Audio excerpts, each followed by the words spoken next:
The Rite of Spring, as the premiere in May of 1913 in Paris, set a kind of high water mark for progressive arts in the 20th century, and we're still feeling it today. 1913 to today, we've 100 years of dealing with reverberations. What happened that night? Well, we know that Stravinsky set out to shock.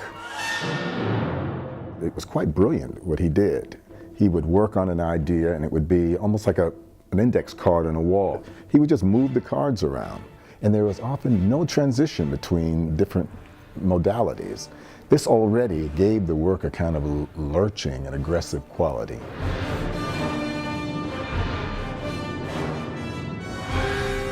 He used rhythms in a way that the European ear was unaccustomed to. Was he a precursor of the jazz age, or was he just feeling a vibration that was going to soon sweep Europe? Which takes me to the choreography. Vaslav Nijinsky and Rorish developed this Russian folk myth about a kind of primeval Russian village where every year they have to bless the earth. The young virgins are required to do a dance, and there are oftentimes circle dances, which is reflected very much in Stravinsky's music.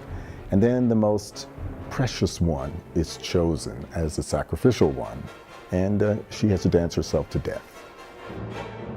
Already the story is a troubling one for a Parisian audience in 1913, and then Nijinsky, inspired, began to do what was unheard of in a time of neoclassicism just coming out from underneath the spell of ancient Greece and flowing diaphanous tunics and linear, curved, beautiful lines in the body, as you could see in the Greek vase. Suddenly, he had everything turned in. The hands were in fists. The knees were knock-kneed and turned in. The body was often over, crouched. This was very, very shocking. The look of it shocked the audience as well. Diaghilev had the hit on his hand he wanted.